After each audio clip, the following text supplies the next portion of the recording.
Hi, friends. Yesterday I told you about a grumpy old church member from a previous congregation who interrupted me during a sermon. Well, that was one of several awkward encounters I had with him. One time I had to confront him about being rude to visitors. I was in the front of the small sanctuary when I saw him walk in and go over to his usual spot. Now, I know that all of us have our favorite place to sit in the sanctuary, but I hope that we are all flexible and kind enough not to get upset if somebody else happens to be sitting there. Well, that's exactly what he did. He walked over to his pew and he said to the visitor who was sitting there, "That's my spot." And he stood over him until he moved. I was embarrassed and appalled. After the service, I apologized to our displaced visitor, and I said to our grumpy old church member that behavior was unacceptable.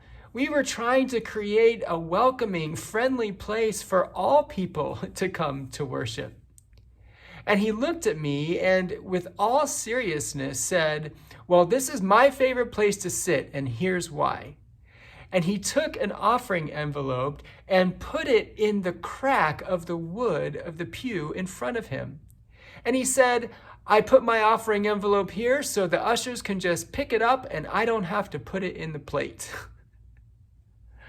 Well, he was the epitome of a grumpy old man, and I'm sure to him I was the epitome of a know-it-all whippersnapper. And the truth is, we could have easily written each other off. But instead, we decided to get to know one another. And the more we got to know each other, the more we understood each other. I don't think we ever agreed on anything, but we did come to a place of mutual respect. And out of that respect grew a friendship. The turning point in our relationship was when I went to visit him in his home. He lived in a garage, literally. He built it himself. The front wall was a garage door that went up and down with a people door beside it. In the front, there was a couch, a chair, and a TV. In the middle, a workshop, and in the back, the kitchen. I had visited with him for about an hour or so, and I was getting ready to leave, and he said, "Well, why don't you stay for lunch?" I hesitated for a moment because I had other things I needed to do that day, but then I reminded myself that people are more important than projects. And so I said, sure, that would be nice. So he fried up a couple of bologna sandwiches and cracked open a couple of beers at noon, and we had lunch together.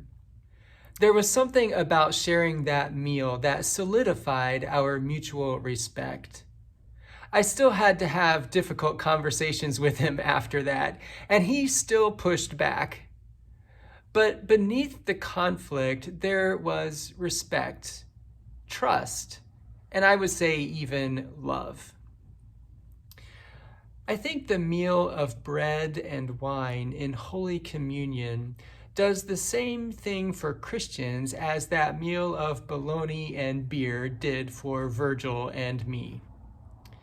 We come to Christ's table with different life experiences and different viewpoints and different expectations.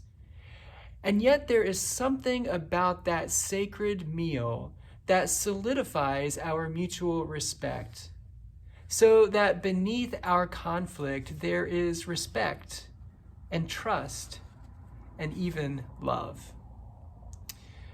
Maybe if we Christians can demonstrate love and respect for each other despite our differences, others might do the same.